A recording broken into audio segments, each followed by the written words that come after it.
warahmatullahi wabarakatuh.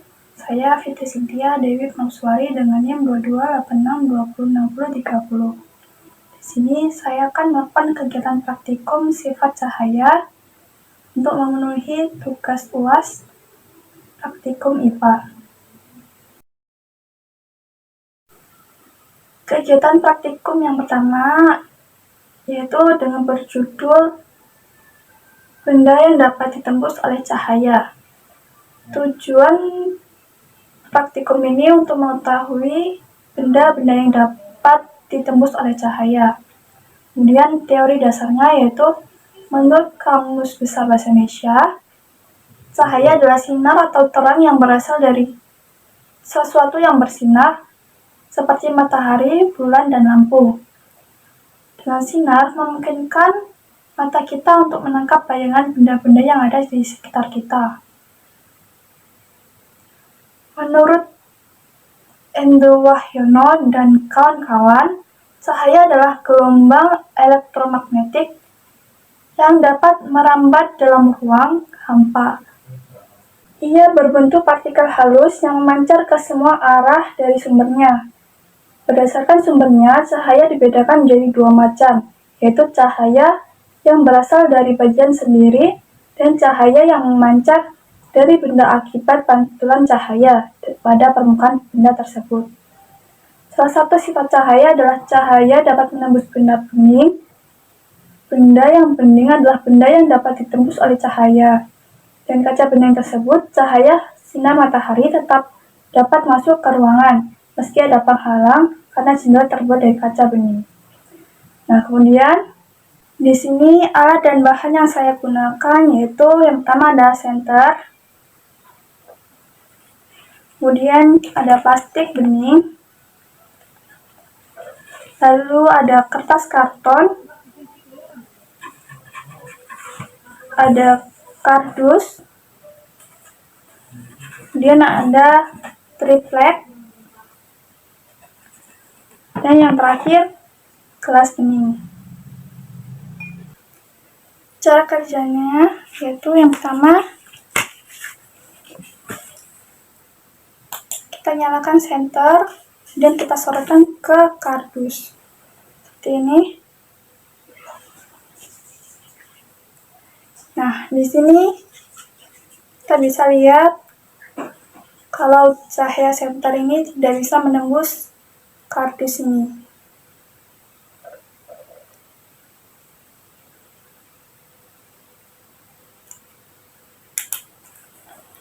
Kemudian kita sorotkan pada kertas karton. Di sini juga tidak bisa menembus, cahaya senter tidak bisa menembus pada kertas karton.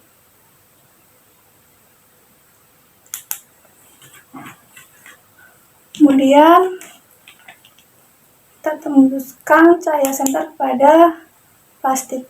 Nah, seperti ini. Ini cahaya senter bisa menembus pada plastik.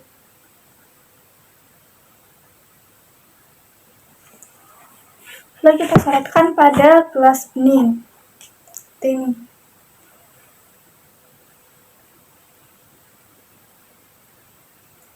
Cahaya senter menembus pada gelas bening.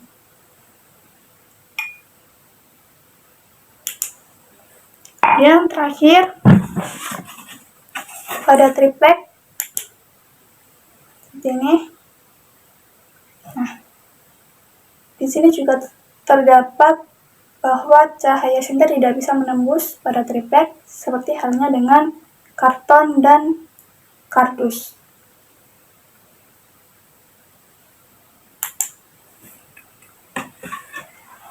Jadi kesimpulannya yaitu dari percobaan ini ditemukan bahwa fakta cahaya dapat menembus benda bening, tidak dapat menembus benda pada non-transparan, dan sebagian cahaya dapat menembus benda tipis yang tidak bening. Bayangan dibedakan menjadi dua, yakni bayangan nyata dan bayangan maya. Bayangan maya ini atau semu adalah bayangan yang dapat dilihat oleh mata, tapi tidak dapat ditangkap pada layar. Sedangkan bayangan nyata adalah bayangan yang dapat ditangkap oleh layar.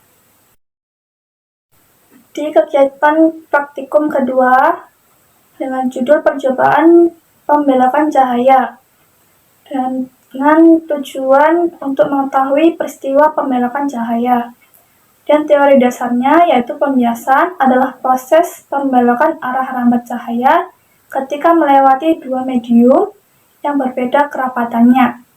Pembiasan cahaya ini dimanfaatkan oleh manusia dalam berbagai alat optik.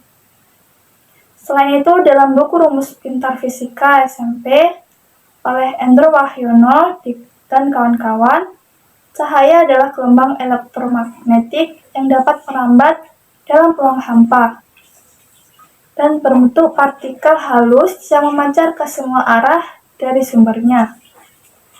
Dan dibedakan menjadi dua macam, yaitu cahaya yang berasal dari bagian sendiri dan cahaya yang memancar dari benda akibat pantulan cahaya pada permukaan benda.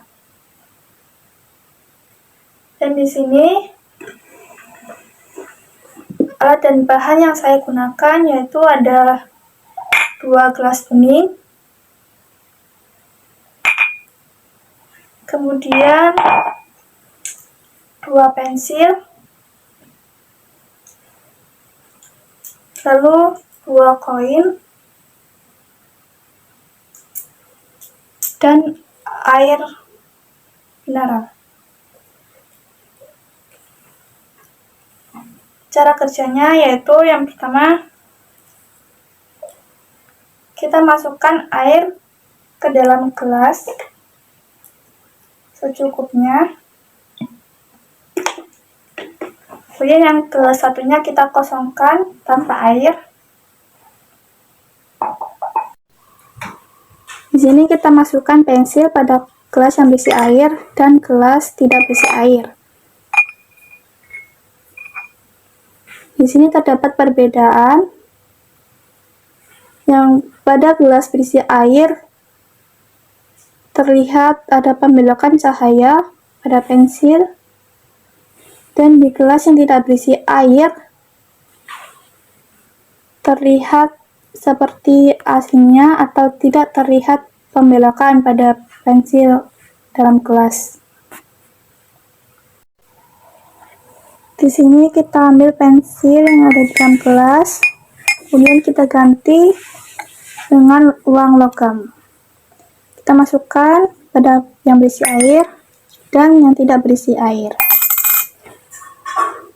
Di sini terlihat bahwa uang logam yang pada di gelas berisi air terlihat seperti tenggelam dan tidak nampak, dan sedangkan di gelas yang tidak berisi air itu terlihat seperti nampak pada gelasnya.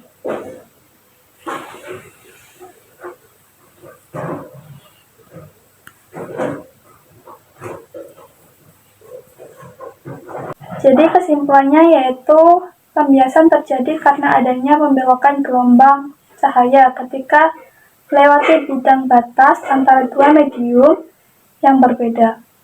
Cahaya merambat dengan kecepatan berbeda pada kerapatan berbeda. Contohnya seperti tadi, pensil yang pada gelas berisi air itu terlihat seperti patah atau terjadi pembelokan cahaya, dan sedangkan di gelas berisi koin itu yang berisi air itu terlihat bahwa uang logam itu terlihat seperti tenggelam lebih dalam daripada uang logam yang tidak berisi air. Itulah kegiatan praktikum yang telah saya lakukan. Sekian, terima kasih. Wassalamualaikum warahmatullahi wabarakatuh.